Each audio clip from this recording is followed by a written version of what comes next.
Salam damai sejahtera bagi kita semua. Saya Pendeta Jandri Tumangger akan membawakan ringkasan pelajaran Sekolah Sabat yang ke-11 dengan judul Kemurtadan dan Syafaat melalui program Ini Baru Terang. Saya membagi pelajaran Sekolah Sabat ke dalam 4 bagian. Yang pertama adalah penyebab kemurtadan, fokus pelajaran Minggu. Yang kedua, akibat kemurtadan, fokus Senin dan Selasa. Yang ketiga, reaksi terhadap kemurtadan, fokus Rabu. Dan yang keempat, solusi atas kemurtadan, fokus di hari Kamis.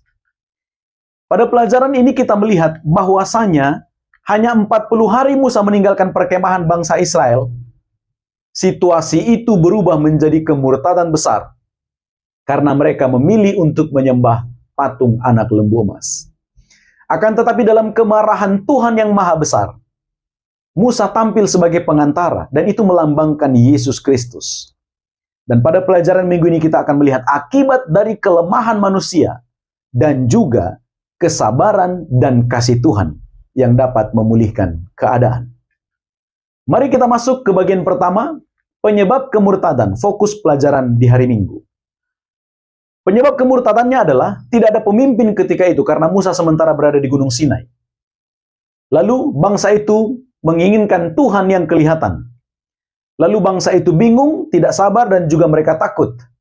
Kemudian kepemimpinan yang gagal karena sementara Musa berada di Gunung Sinai, sementara perannya digantikan oleh Harun.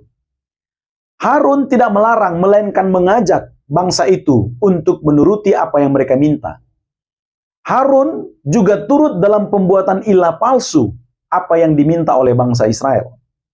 Bangsa itu gagal mempercayai penyertaan Tuhan. Itu sebabnya mereka meminta Tuhan yang kelihatan. Lalu Harun, dia lemah di depan mayoritas. Yang dibutuhkan dalam situasi seperti ini harusnya seseorang yang tegas dan teguh berdiri untuk meninggikan Tuhan di tengah-tengah pemberontakan yang hendak terjadi. Itu fokus pelajaran hari Minggu. Sekarang kita ke bagian yang kedua, akibat kemurtadan, fokus pelajaran Senin dan juga Selasa. Di pelajaran hari Senin lebih menyoroti tentang akibat eksternal, yaitu terjadinya kejahatan. Yang pertama itu menimbulkan pelanggaran terhadap perintah pertama dan kedua dalam Keluaran pasal 20, yaitu tentang penyembahan berhala. Itu menyebabkan dosa besar di hadapan Tuhan. Itu memutus hubungan umatnya dengan Tuhan. Itu menyebabkan kemerosotan moral yang akan berdampak juga bagi tindakan terhadap orang lain. Itu menciptakan Tuhan sendiri dan kemudian mereka melayani Tuhan yang mereka ciptakan. Itu juga menyebabkan malu dalam Yesaya 42 ayat 17. Itu mencerminkan yang tertulis dalam Roma pasal 1 ayat 22 sampai 27 tentang saling mencemarkan. Itulah akibat eksternal yang ditimbulkan oleh kemurtadan.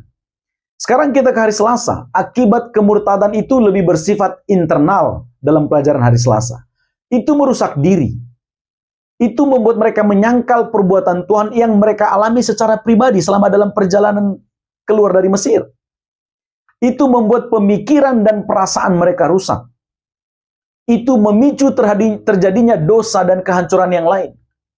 Itu mengubah kepribadian, cara berpikir dan juga kasih sayang. Itu menyebabkan kekosongan jiwa karena ternyata yang disembah adalah ilah palsu yang dibuat sendiri. Itu juga mengubah identitas seseorang yang tadinya penyembah Allah yang hidup menjadi penyembah Allah atau ilah yang mati yang mereka buat sendiri. Itu membuat mereka diperbudak oleh diri mereka sendiri karena mereka menyembah yang mereka ciptakan. Dan itu membuat mereka tidak selamat. Inilah akibat kemurtadan yang disoroti di pelajaran hari Senin dan juga hari Selasa. Kita masuk ke bagian yang ketiga, reaksi saat kemurtadan atau reaksi terhadap kemurtadan. Fokus pelajaran Rabu. Reaksi Tuhan ketika kemurtadan terjadi adalah Tuhan murka dan katakan dia akan membinasakan bangsa itu. Bahkan Tuhan menawarkan untuk memulai bangsa baru dari keturunan Musa. Lalu kemudian reaksi Musa adalah pada waktu Tuhan marah sebetulnya Musa menenangkan dan memohon pengampunan. Akan tetapi ketika Musa turun untuk melihat bangsa itu, Musa juga amarahnya bangkit. Lalu dia melemparkan loh batu yang diterima dari Tuhan. Lalu Musa menegur Harun dengan tajam. Lalu Musa bertindak untuk menghentikan kemurtadan yang terjadi.